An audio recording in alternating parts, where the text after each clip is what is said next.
Un bon boulot, témoignages, discussions et reportages sur les grandeurs et les misères du travail.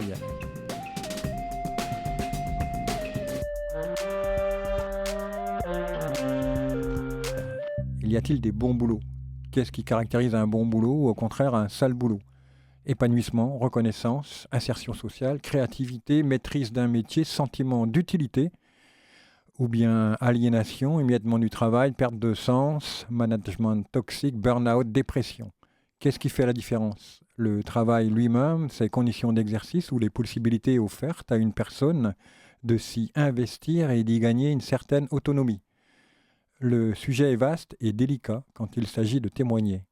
Nous parlerons métier et nous aborderons les raisons pour lesquelles un individu s'épanouit dans son travail. Nous chercherons aussi à comprendre sous quelles conditions un bon boulot pourrait être dévalorisé et devenir un sale boulot.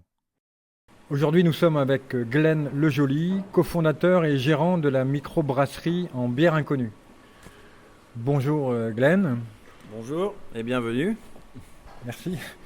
Pourriez-vous, dans un premier temps, vous présenter, surtout présenter le parcours qui vous a conduit à créer cet endroit, donc cette brasserie? Ouais, alors, moi c'est Glenn, j'ai donc 37 ans, donc brestois d'origine. Donc à la base j'ai une formation commerciale, école de commerce, un BTS commerce international, puis école de commerce. Ce qui m'a amené à voyager pas mal à la fin des études. Donc je suis parti au Canada pour 3 ans, au Québec pour 3 ans. Et donc là j'ai commencé à brasser de la bière, quelque chose d'un domaine que je connaissais pas du tout auparavant. Donc j'ai brassé là-bas en tant que brasseur amateur, découvert vraiment la craft beer, donc voilà, bière artisanale. Et à mon retour donc en France 3 ans après, j'ai fait une formation à l'Université des sciences de La Rochelle en brassage. Vraiment c'est une formation qui dure 2 mois, dédiée vraiment au brassage. Et suite à ça, j'ai travaillé en tant que brasseur, donc au tout départ de la brasserie du bout du monde, la brasserie Térénaise. Ensuite je suis parti en Écosse où j'ai travaillé dans une autre microbrasserie. Puis sur Paris, où j'ai travaillé dans un bar microbrasserie pendant 3 ans encore. Et ensuite, on est avec ma femme, donc on a créé En Bière Inconnue ici, tous les deux. Donc retour au bercail. Voilà, un petit peu le parcours. Donc au départ, c'est un hobby qui devient plus qu'un hobby, une envie d'apprendre à brasser. Mais il y a un moment, il y a une décision. Il faut monter un lieu comme celui-ci. Il est vaste, il est au Capucin, il y a au moins une location, il y a du matériel, etc.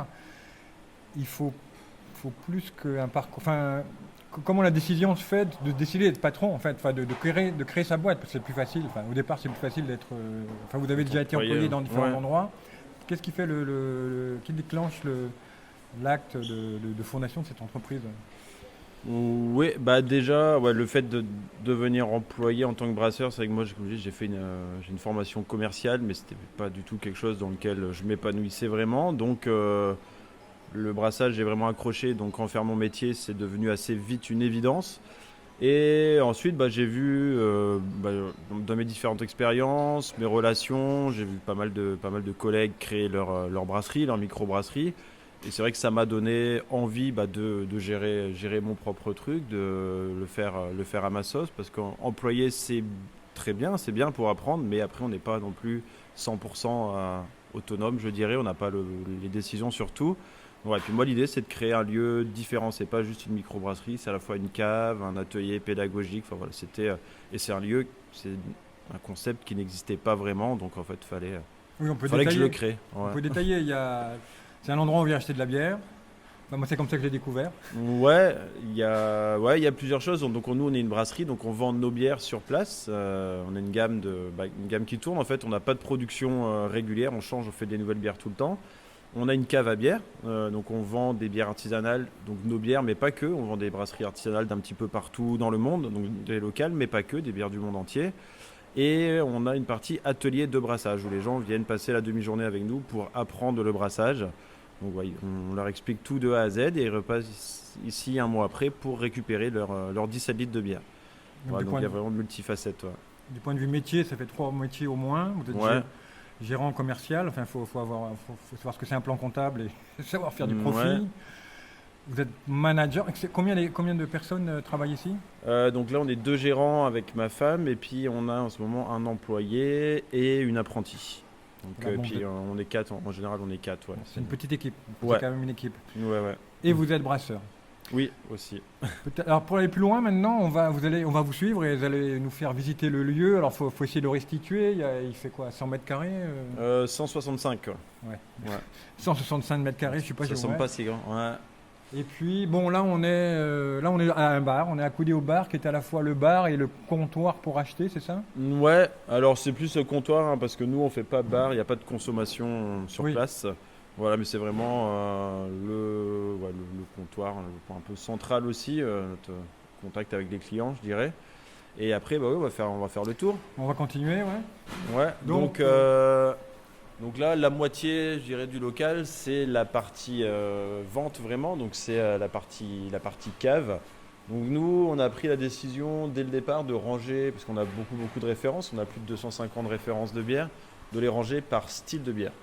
Donc par style, par type de D'accord. bière. Donc on a les bières brunes d'un côté, les ambrées rousses d'un autre, tout ce qui est bière acide d'un autre côté, les bières plus houblonnées, donc ce qu'on appelle les IPA sur une autre étagère, les blanches, les blondes et un rayon spécial pour tout ce qui est bière vieillie. C'est des choses qui se font de plus en plus, bière avec des levures sauvages aussi.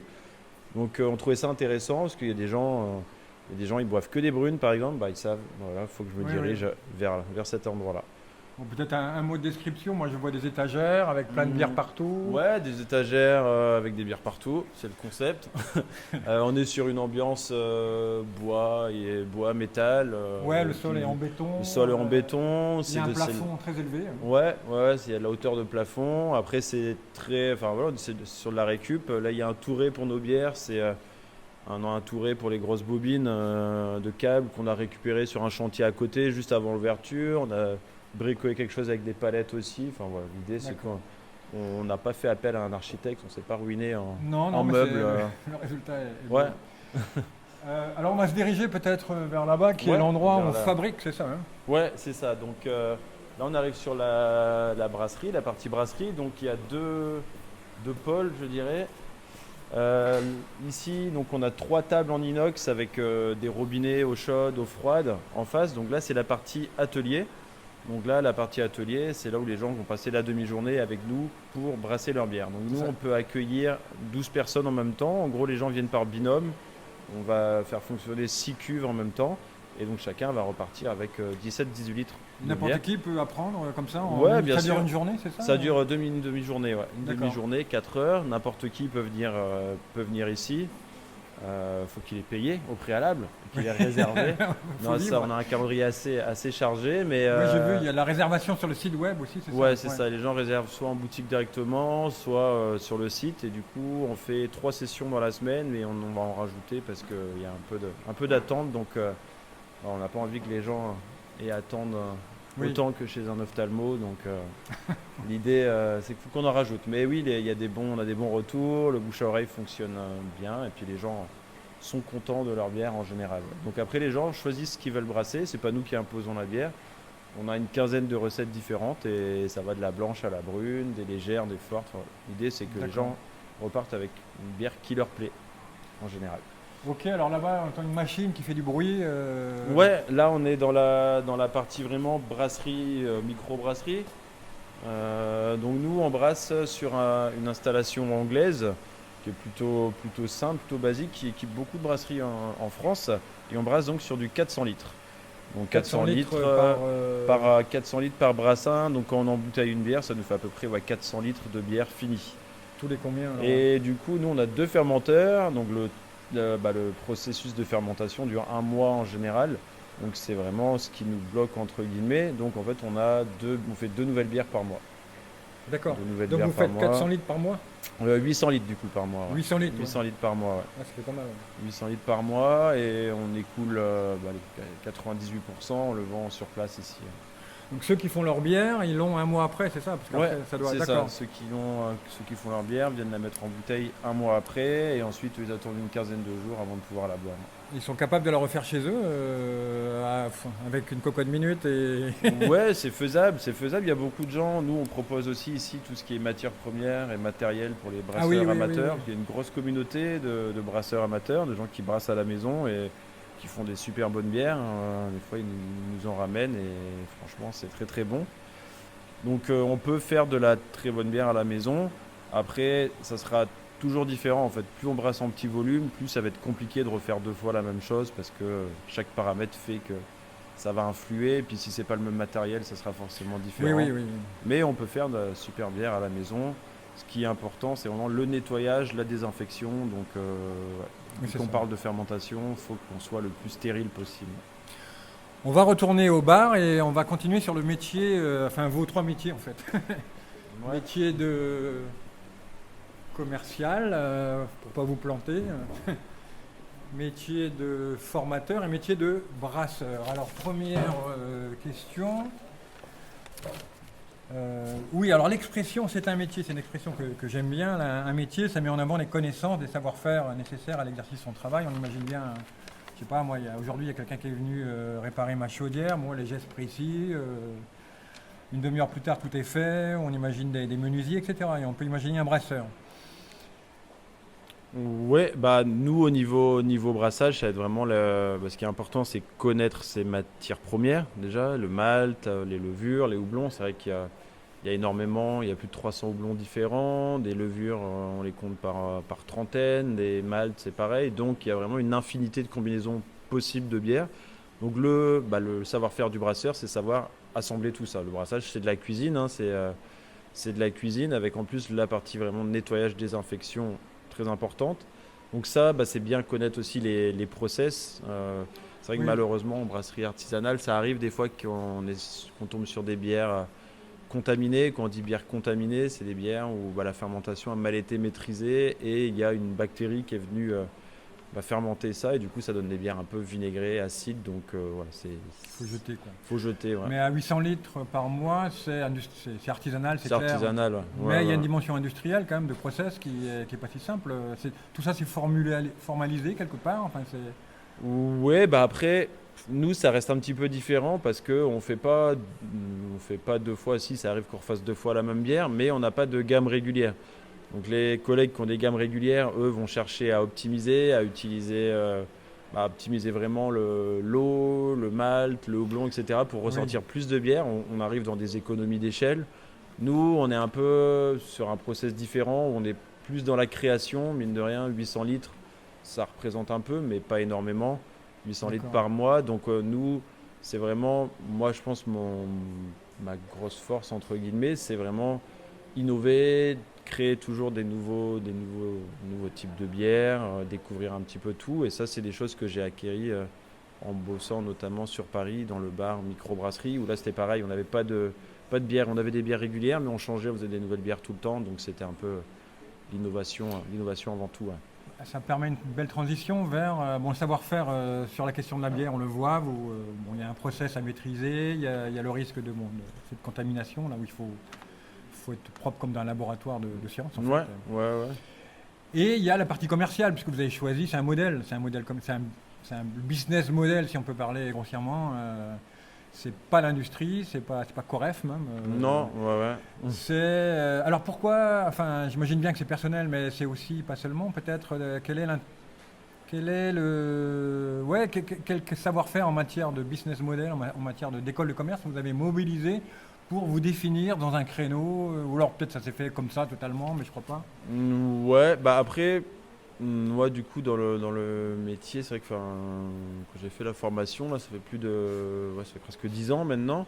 Ça m'a amené à connaître beaucoup de brasseurs et c'est vrai que j'ai vu un petit peu leur modèle économique assez classique entre guillemets, je dirais. C'est bon, on produit et on vend au café, hôtel, restaurant. Et là-dessus, les marges sont quand même très faibles. Le problème, c'est pas de vendre la bière. Tout le monde la vend super bien, sa bière. Mais le problème, c'est plus de produire suffisamment. Donc, même en vendant, en étant toujours presque à la rupture de stock, c'est compliqué. C'est parfois compliqué de déjà se dégager un salaire. Et de se dégager un salaire décent, encore plus compliqué. Donc, c'est vrai que moi, en ayant voyagé à l'étranger, en Écosse, justement, je faisais des cours de brassage là-bas. Et ça m'a semblé, j'étais juste employé et j'en sais vraiment trop rien en fait comment ils s'en sortaient niveau financier, mais ça avait l'air de rouler pour eux. Et moi, c'était cette dimension, je trouvais intéressante déjà le partage. C'était toujours intéressant de transmettre notre passion. Et on était sur quelque chose, le but c'est d'en vivre, donc quelque chose de différent. Moi j'avais pas envie de faire des salons tous les week-ends, de faire des événements jusqu'à 22, 23 heures avec la vie de famille. Pas envie de travailler dans un bar non plus. Je l'avais vu, je l'avais fait, et puis avec 2 enfants, c'était pas ce que j'avais envie non plus. Donc ça c'était un bon compromis pour un modèle D'accord, économique ouais. qui permettait des marges plus intéressantes que sur une microbrasserie classique. Ouais. Et puis surtout, on a apporté une offre nouvelle là dans le coin. On voit, il y a des gens qui viennent de Rennes, de Nantes C'est pour vrai. venir jusqu'ici. Ouais, ouais. Et c'est ce qui nous a donné l'accès à ce lieu aussi, au Qui est magnifique. Capucin. Ouais. Ouais. Bon, les Brestois connaissent le Capucin. C'est un hall gigantesque qui a autrefois abrité les ateliers pour naval, quoi, pour Ouais. l'armée. Ouais, ouais. Et là, vous en occupez une petite partie, Ouais, très petite. très petite. 160 mètres carrés quand même. Mm. Oui, il y a un autre métier, c'est formateur. Alors bon, il n'y a pas besoin de faire peut-être une école de pédagogie, mais c'est un autre métier quand même, être formateur. Ouais, Faut aimer déjà ça. ouais. Après, c'est marrant, c'est toujours différent. Après, je vous mentirais si je vous disais que on tombe que sur des gens adorables. Mais non, ça demande de la pédagogie bien sûr, un peu de diplomatie parfois aussi. Mais en général, ça se passe très bien. Et puis c'est vrai que bon, les gens viennent là pour passer un bon moment. Après, ils sont là pour apprendre. Après, c'est sûr, des fois, on va avoir des gens moins attentifs, Oui, comme qui dans toute viennent, classe, qui ouais. boivent un coup. Ouais, voilà, c'est ça. Et je comprends mieux, du coup, mes profs de l'époque qui me recadraient tout le temps avec les bavardages. Et c'est vrai que quand on est en train d'expliquer quelque chose C'est et qu'on a 10 insupportable. personnes qui écoutent et 2 qui sont en train de parler, bon, nous, on n'est pas à la colle. Donc on leur dit une ou deux fois, si vous voulez, je suis en train d'expliquer. Si on voit qu'ils s'en foutent un peu, bon, c'est pas grave, hein. Ouais, tous les enseignants comprendront, hein. Ouais, je J'ai pense. enseigné un moment, je vois exactement de quoi vous Ouais. parlez. Ouais. Mais là, en plus, vous vendez, donc c'est plus compliqué. Ouais. Alors, pour situer un peu mieux le lieu, quels sont vos principaux interlocuteurs, tous les interlocuteurs qui vous passent au téléphone ou Mm. dans la boutique sur une semaine, un mois, ouais. Ouais, nos interlocuteurs, ça va être déjà tous nos fournisseurs de matières premières, donc le malt, le houblon. On va avoir tous les fournisseurs de bière. Donc pour les brasseries locales, on passe directement avec les brasseurs. Pour tout ce qui est brasserie étrangère ou même française, c'est par des distributeurs via des catalogues. Après, on a les clients, bien entendu, qui vont passer ici au quotidien. Donc très peu de clients pro du coup, parce que nous on vend vraiment la majorité sur place, mais on a un petit peu de clients pro, donc d'autres caves, épiceries fines, voilà, très très centrales. Restaurateur? Non, plutôt café, ouais. Ouais, plutôt café. Si on a fait un petit peu restaurant aussi, mais ouais, on n'a pas des gros volumes, donc puis ici il y a quand même pas mal d'attractivité, donc en fait on n'a pas de quoi vendre à trop de monde. Mais voilà, après les interlocuteurs, ouais, ça va être à peu près ça. Nos parents qui nous filent un coup de main aussi, c'est une Ah, c'est entreprise vrai? familiale, ouais, ouais. Donc, C'est de l'exploitation familiale, au ouais, double sens du terme, c'est parfois. ça. Les papas retraités, ça les occupe sur les mises en bouteille ou dépanner. Là, on a un problème électrique. Moi, je touche pas à ça. Et votre papa est venu réparer un problème électrique? Ouais, C'est le une beau chance. papa, là, en l'occurrence. Ouais, bah ouais. C'est une Mais chance. oui, c'est vrai que. Puis après, c'est pareil, une petite communauté. Au final, les brasseurs, c'est vrai on se Vous- côtoie tous, on se connaît tous, on se dépanne Ah oui, il y tous a quelques aussi. brasseurs sur Brest. Ouais, on est quelques-uns. Et Donc vous vous puis en connaissez, ouais. rayonnant. Ouais. On se connaît. Et puis il y a une bonne. Ouais, c'est un microcosme au final. Et puis c'est vrai qu'il y a une bonne entente. Ouais. C'est vrai que des fois, on dit, ah, ça fait pas trop de concurrence. Mais non, en fait, chacun. Au contraire, hein, nous on est concurrents avec les brasseries industrielles et puis tant mieux s'il y a un brasseur qui s'installe à côté et qui fait des bonnes bières artisanales, comme ça Oui, il y a un un côté coup ils font les attraction, nôtres, un coup ils pôle font les d'attraction, autres. hein. Bah oui, c'est ça, ouais. C'est un peu l'idée. Ouais. Alors dans les fiches de poste, puisque on parle métier quand même, on parle bière, mais aussi métier, il y a toujours une rubrique savoir-être. Alors comment il faut-il être pour être à votre place là? Savoir-être, qu'est-ce que j'avais noté faut savoir s'adapter. Je pense Il y a c'est beaucoup de situations plus différentes. peut-être plus savoir-faire, mais ouais, c'est ça beaucoup. On est vraiment multicasquette et on jongle en permanence. Et puis côté de ça, j'en parle pas, ouais, j'en ai pas trop parlé encore, mais c'est vrai qu'avec la vie de famille en plus à côté, étant une entreprise familiale, c'est vrai que c'est pas toujours simple Il y a d'allier. quelques frontières peut-être. Ouais, ouais, après oui, c'est sûr que le soir à la maison on parle du travail, mais je pense qu'on parle plus de la maison au travail que l'inverse, je crois. Donc c'est pas trop mal. Mais ouais, c'est vraiment s'adapter, même au niveau du brassage. Ça arrive que le brassage se passe comme on avait prévu, mais c'est pas rare qu'il y ait une pompe qui lâche, il y a un truc qui lâche, Ah, etc. Et d'accord. du coup, bon, bah, faut un peu bricoler sur le tas, s'adapter. Ouais. D'accord. Donc ça, c'est une des aptitudes du brasseur, je dirais, à Un peu avoir. comme un agriculteur, j'imagine, là, qui. Ouais, bah oui. Ouais, Ça, je c'est pense tous qu'il les faut artisans faut être peut-être. Ouais. encore plus. Ouais, je pense qu'un agriculteur, c'est encore plus important, peut-être bricoleur, un mécano. C'est vrai. Ouais. Mais nous, après, moi, je suis pas très bon là-dedans, donc j'ai d'autres collègues brasseurs qui sont meilleurs, donc je les Ah, vous appelle. Et rendez des puis, services, hein. ouais, ouais, ouais. Ah, c'est bien ça. Oui, c'est bien. C'est pratique. Alors la dimension économique d'un travail, c'est important évidemment. Bon, un fonctionnaire, il connaît sa paye pour toute sa vie. C'est à la fois bien et parfois triste. Enfin bon, ça c'est mon avis. J'étais fonctionnaire. Ouais.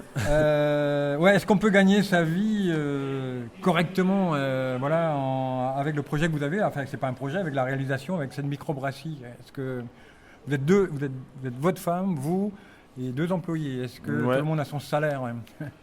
Ouais, ouais, ouais. Tout le monde a son salaire. Bon, ma femme et moi, on s'est baissé notre salaire récemment. Ah, c'est vrai. Ouais, après, là, ça devrait mieux aller, mais c'est vrai qu'on a eu, là, cette année était assez particulière. Il y a eu des grosses augmentations sur le coût de l'énergie, le verre, nous, les matières premières, donc le verre L'énergie. principalement a vraiment augmenté. Donc, bah forcément, faut réduire.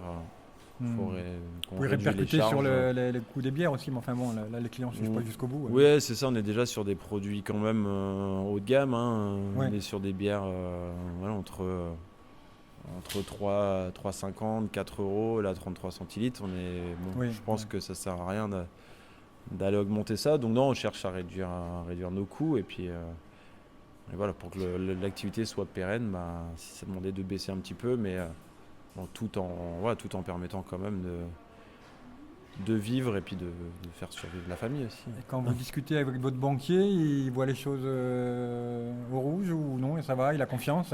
Non, bah Vous n'en avez ouais, peut-être pas besoin du banquier, remarquez, mais jusque- quand même, il y a de l'investissement. ouais, c'est plus le banquier. Honnêtement, on n'a pas trop de contact avec Non. avec lui. On paye notre prêt et puis Voilà. voilà, on n'a pas d'autres demandes, donc Il c'est vous a pas plus demandé le un modèle à un comptable. moment? Il vous a pas fait un. Si, jusque-là, on a toujours présenté nos bilans quand ils sont sortis.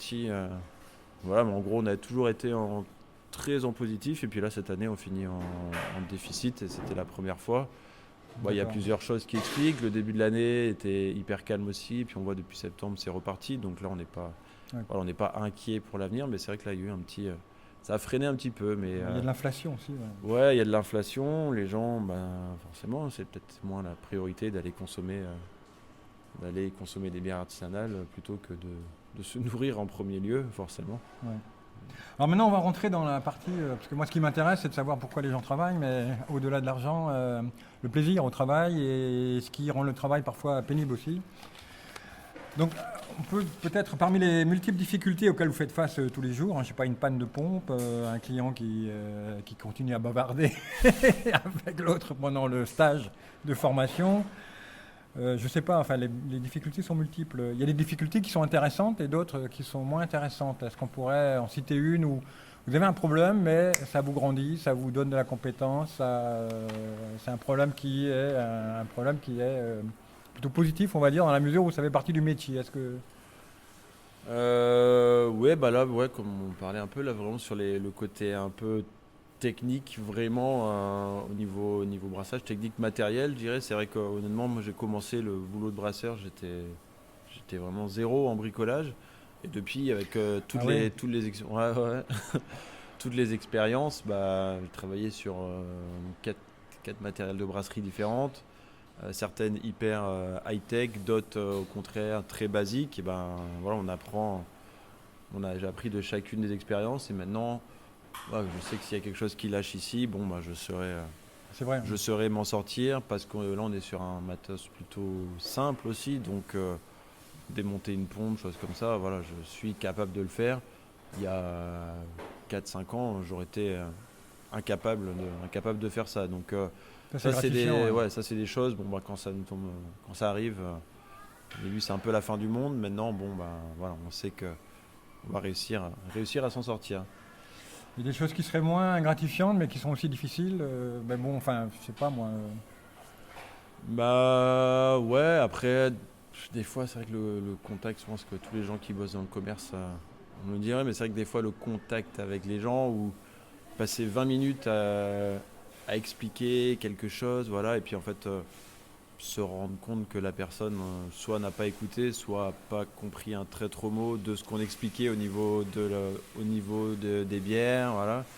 Ou alors dire ah bah non moi de toute façon moi je bois que ça, je bois que des bières belges, donc ça m'intéresse pas de Ah tester oui, d'autres choses. C'est vrai que des fois, comme je disais, ça demande d'être un peu diplomate, donc oui, après, oui. c'est vraiment, on en a de temps en temps. Maintenant, ça nous fait plus sourire. Mais c'est vrai que je me rappelle notamment le cas d'un gars, c'était au tout début ici, quelqu'un du nord de la France, ouais, il est arrivé, il connaissait tout à la bière, et puis il a fait le tour, et puis il a dit, ah ouais, mais non, non, non. Il a commencé par dire que ça faisait 20 ans qu'il habitait en Bretagne et qu'il avait jamais goûté une bonne bière bretonne. Ah ouais, là, Et il était provocateur, ouais, ouais. ouais, ça partait mal. Et puis après avoir fait le tour, discuter un peu, il dit ah ouais, ah non, vous c'est des bières de Malte. Bah nous c'est des bières à base de houblon dans le Nord. Donc voilà, je dis ah ok, bon bah. Là, Donc je voilà, vois. là j'ai peut-être été un peu condescendant, ouais, mais c'est arrivé peu de fois. Effectivement, ça, c'est une difficulté qui est pas Ouais, ouais, forcément ouais. agréable. Et Ouais, ouais, puis ouais. il suffit qu'on soit un peu. Enfin, voilà, on a des jours avec, des jours sans, hein. Des Oui, fois, oui. bon, c'est juste le client qui va arriver, qui va pas dire grand chose, mais il y en a trois avant qui étaient un peu chiants, et puis c'est lui qui va prendre pour. Ma mère a été commerçante, elle disait un commerçant, c'est d'abord un sourire. Ouais. Oui, alors la satisfaction qu'on tire de son travail peut venir de différentes choses, hein. Bon, acquisition de compétences, vous l'avez mentionné, réparer un truc qui casse, ça c'est vrai, c'est toujours gratifiant. Je le vois sur un bateau quand on sait faire soi-même, c'est extraordinaire. Ouais. Il y a les rencontres, il y a les mauvaises, la plupart sont bonnes apparemment. Il y a la maîtrise d'un savoir-faire, il y a l'utilité de son activité. Pour vous, si vous essayez de dire, voilà, moi, c'est les motifs de satisfaction, c'est d'abord ça et ça.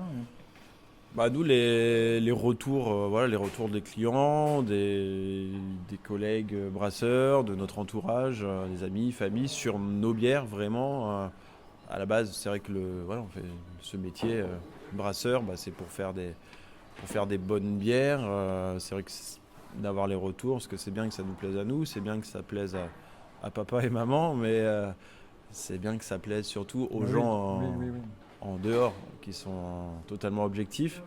Et voilà, c'est vrai qu'on a on a des bons retours. Les gens adhèrent vraiment à la philosophie du lieu, dans le sens où bah, c'est en bière inconnue, c'est des nouvelles bières à chaque fois. Donc des fois, les gens font ah, est-ce que vous avez celle-là? Bah non, ils sont Ah un oui, peu ouais, ça c'est déçus difficile, sur. je comprends. Ouais, ouais. Ouais, ils sont un peu, des fois, ils sont un peu déçus parce qu'à bah mince, moi, je suis venu pour celle-ci, mais du coup, eh ben, ils goûtent autre chose et puis on les fait sortir de leur zone de confort aussi. Voilà, des gens qui disent ah, moi, je bois que des blondes, bah non, bah tiens, va goûter. Ça, c'est une bière brune. Là, aujourd'hui, on a brassé une bière brune avec des algues, par exemple. Voilà, c'est des choses, les gens, bah, ils disent bon, bah écoutez, allez, je vais essayer, je suis là pour tester des choses et c'est des bières, et voilà, ils vont en prendre une, ils vont goûter, donc c'est, ouais, je pense que c'est la plus grosse satisfaction, c'est un peu ce qu'on a voulu créer ici, ça change toujours nos bières, ça change toujours les bières qu'on propose sur la cave aussi, donc Hmm. d'avoir fait sortir les gens de leur zone de confort et puis leur faire apprendre un petit peu, aimer et apprendre la bière. Oui, oui, je comprends vraiment. Alors, le secteur d'activité, on pourrait, juste pour maintenant prendre un peu un recul d'avion, là. Alors, est-ce que le secteur est en évolution? Moi, je le crois, parce qu'on voit de plus en plus des bières Mhm. à Carrefour, là, ils vendent de la bière Ouais. comme jamais ils ont fait, hein. Est-ce que vous voyez des tendances qui iraient, certaines peut-être dans le sens de la valorisation du métier, ou d'autres peut-être qui pourraient le dévaloriser? Enfin, comment vous voyez les 10 prochaines années dans ce secteur bière artisanale? Ouais. Alors ouais, bah, c'est un domaine qui a vraiment explosé sur les dernières années. Après là, c'est en train de freiner un peu. On semble être un peu en haut de la courbe, je dirais, en haut de la bulle. Et puis c'est vrai que c'est un peu ce qui s'est passé aux États-Unis, Canada notamment. C'est vrai que ça a émergé avant là-bas, la microbrasserie. Et nous, on a un peu suivi en Europe les tendances qui se faisaient là-bas. Et on voit que vers chez eux, ça stagne. Ça commence à stagner un Ah petit peu d'accord. parce qu'à un moment donné, quand le marché est arrivé un peu, pas à saturation, mais à maturation, disons, Oui. ça descend pas, mais ça arrête d'exploser du moins. Donc après, ouais, c'est un peu plus dur, je pense, pour les gens qui se lancent maintenant aussi, parce que ceux qui sont là depuis quelques années, qui ont fait leur trou, sont connus, c'est pas un souci.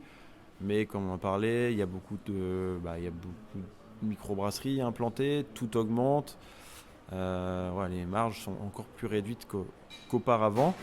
Après, la demande, elle est toujours aussi forte, hein. Et nous, en France, c'est vraiment le pays où je crois qu'on est à la parité entre bière industrielle et bière artisanale. Ah c'est vrai, d'accord. C'est le pays où ça a le plus explosé. Et puis on voit les gens. Après, nous, c'est sûr, nous, on est confrontés aux gens qui boivent de la bière artisanale. Donc notre vision est peut-être un petit peu faussée aussi. Mais on a vraiment l'impression que les brasseries industrielles souffrent. Donc on en était à l'évolution. Le panorama, c'était un marché à maturation.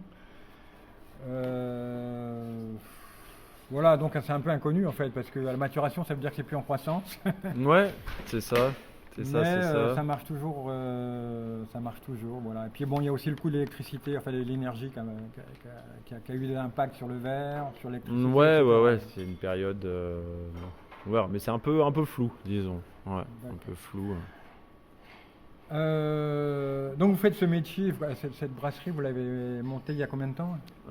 Ça fait 3 ans et demi, hein. 3 ans et demi, 4 ans. 3 ans. Après, ça fait 10 ans que vous faites de la bière, hein, dans d'autres endroits Ouais. aussi.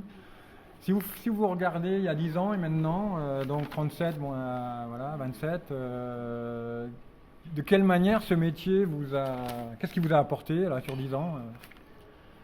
Ça a été beaucoup de rencontres déjà. C'est vrai que de par les différentes expériences, on a rencontré beaucoup de confrères, brasseurs, beaucoup de clients. On a vraiment vu, par exemple, c'était dans différents endroits, donc c'était soit Bretagne, soit en Écosse, Canada, Paris, donc c'est des endroits différents. On rencontrait des gens, des visions différentes, donc c'est ce que des savoir-faire différents aussi, donc c'est ce que je ressors, c'est ce que je ressors en premier. Et c'est vrai que en termes de compétences pures, entre quand j'ai commencé à brasser ou première expérience professionnelle et maintenant, c'est vrai que c'est plus du tout la même chose. Donc si je m'étais lancé dans ma brasserie il y a 8 ans, on aurait sûrement pas eu le même résultat que ce qu'on a eu là aussi. Ah oui, il faut pas le faire Donc tout de ça, suite, ouais, ouais, ouais. ouais, non, ça, c'est vrai que s'il y avait un conseil à donner à quelqu'un qui se lance, parce que des fois, des fois on le voit, il y a des gens qui viennent nous voir, j'aimerais bien monter ma brasserie, et en creusant un peu, c'est des gens qui ont brassé 5-6 fois dans leur cuisine, Oui. il y a vraiment un Ouais. gap entre en faire son métier et Peut-être qu'il y a puis un gain de brasser. confiance aussi, non? Vous avez monté une boîte quand même, c'est pas rien. Ça vous donne de la confiance, j'imagine. Ouais, oui, se dire qu'on est capable de faire Ouais. des choses comme ça.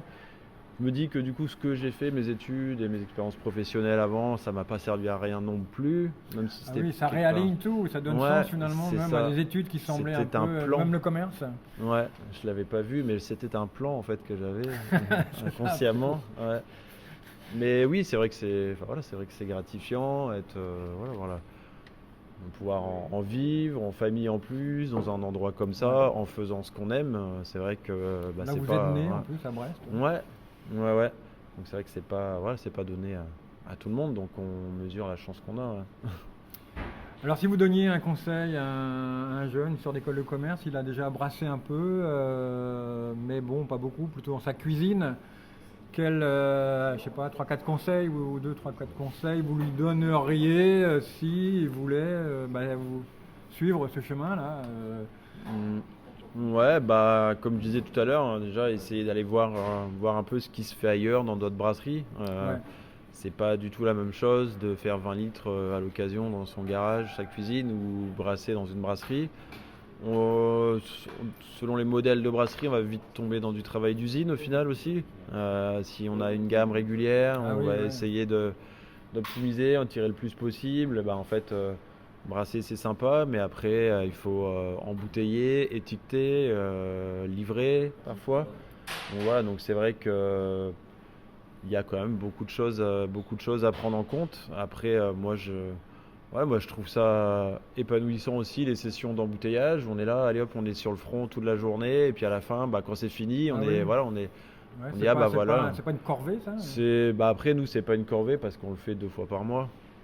Oui, d'accord, c'est toujours la Mais, taille de l'entreprise ouais. qui permet. Mais c'est vrai que les autres brasseries que j'ai faites, je pense notamment Brasserie du Bout du Monde, bah on embouteillait 2 fois par semaine. C'est 2 fois par semaine pendant une journée à chaque fois. Donc avec le bruit des machines, etc. Et puis ouais, c'est vraiment du travail d'usine. Donc c'est pas la partie la plus gratifiante, mais elle est indispensable. Voilà, donc ça serait le conseil d'aller voir un petit peu si vraiment le métier nous plaît.